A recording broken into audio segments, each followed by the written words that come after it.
Hi, my name's Nigel, thanks for tuning in, and today I want to talk to you about my new saucepans.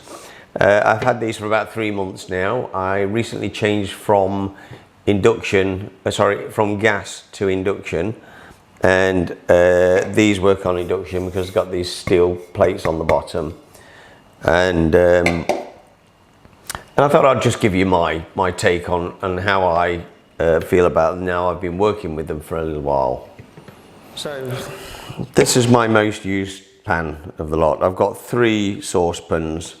This one here being the middle size of the 3. Just move that out of the way a second.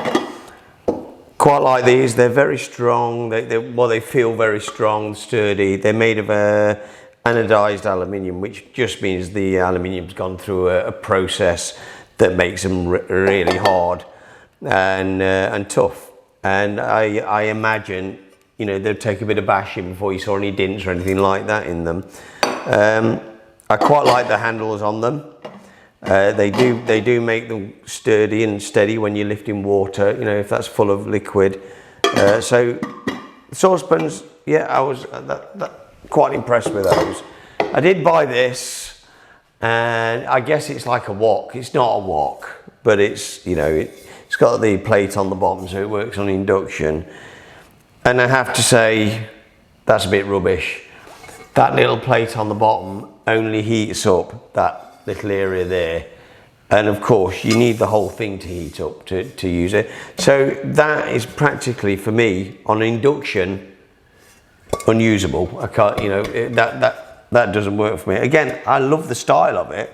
I love this black. And I think the whole set is a very attractive set, and I do like these handles with this sturdy, and they feel strong. But that one as a tool for induction, in my mind, is redundant. It doesn't work. This is a bit of a favourite of mine, in a sense that I really like the look of it. You know, again, I was aesthetically drawn to this, or drawn to its aesthetics. It's an attractive roasting tin. I like that it's got the plate on the bottom. Where are we? So I can cook with the lid.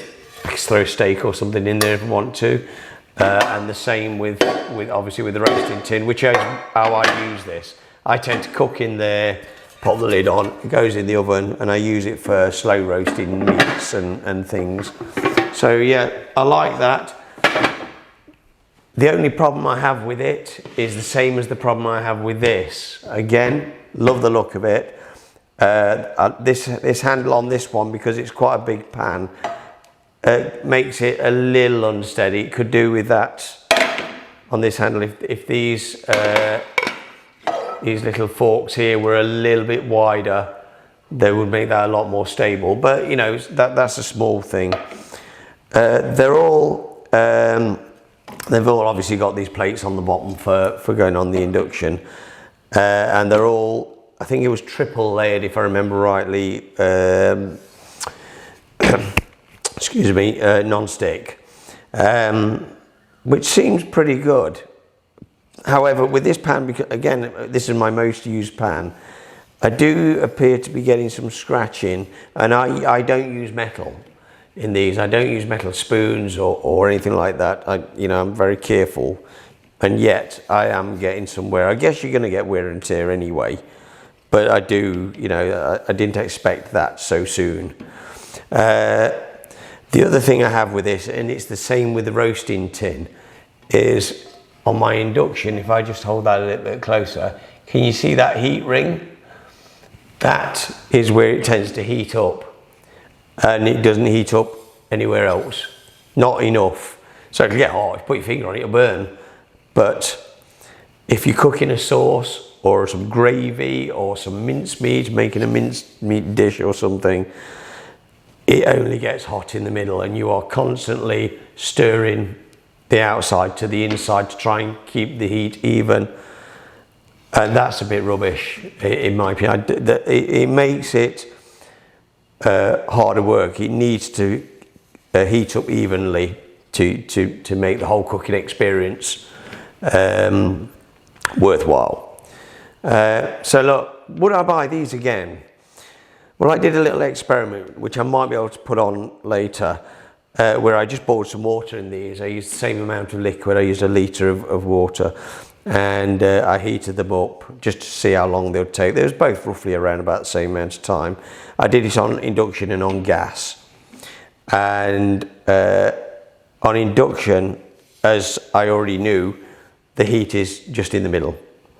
And although with water it did eventually boil round, it really, the heat was in the middle, and that is it's failing. But on the gas, however, and I did this in the saucepan as well, it was a lot more even.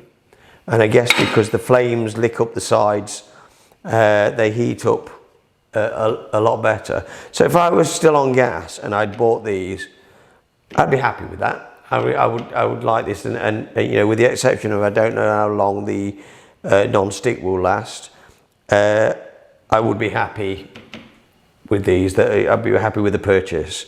As a tool on induction, I'm already thinking maybe I should go out and buy some more pans, because I find this heating thing where it doesn't heat up the whole area quite frustrating, as I spend a lot of time in my kitchen. You know, I'm always in here cooking, so I need tools that will do the job. So look, that's my take. I don't know if that's any use to you. If you're thinking about buying some of these and you've got gas, you could do a lot worse. If you've got induction and you're thinking about buying some of these, I would think again, guys, I really would. And I don't like giving anything or anybody a bad rap, but these don't really work for induction for me. Okay, well, if that was any help to you, please press me the thumbs up button. That would be great. And if you thought it was a bit pants, press the pants button. And yeah, I'll see you next time. Thanks for tuning in. As a little experiment, I'm boiling a litre of water in this pan, and I'm going to do the same on gas in a moment. And just to show you the difference on how evenly the pan will heat up on gas compared to induction. And as you can see already, we're starting to get to a little bubble. We've got a little Australia shaped bubbling patch going off there. This tends to be with induction, as I keep saying, induction alone, this tends to be where it heats up, even though it's in the middle of the ring, you know, the heating area. It tends to heat up on that one side more than anywhere else, and I just get this patch here. So as you can, I mean, that's started to bubble away now. It's got a little way to go before it, you know, boils, comes to a full boil. But you can see what I'm up against when I'm trying to mix, you know, cook food in that. It heats up there and not around here. So as I said before, I am constantly trying to get the food to the middle of the pan to get the heat, and I'm constantly just trying to get the food to be evenly heated, and it's a problem. So look, that's induction. That won't, I can leave that boil away for the next 5 minutes. It won't, that heat won't spread out any further than that. That seems to be its limit. So you can get my frustration. Anyway, look, let's go to gas. Okay, as you can see with the gas, it's heating up, certainly in the moment more in the middle. We are getting bubbling from this side of the pan to the middle, but it's not even yet. Now, I don't think it's because my cooktop's uneven, because it's not. But we are getting much more, in general, even bubbling there. And again, like in the saucepans on the gas, the bubbles are of a similar size, which suggests that the heat is pretty even, and it is spreading around the outsides, so it is making its way around there. If I was cooking a sauce or some mincemeat and with a sauce or something in there, I would be happy with that it would be cooking all the way around.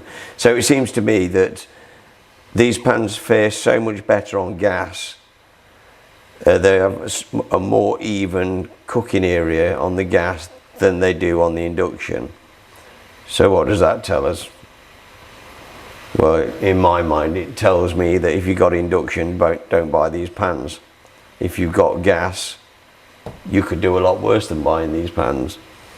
So you can see that now, it's really even all the way around. It's got a little tiny bit over here, but it's coming on. So yeah, I'm quite impressed with that.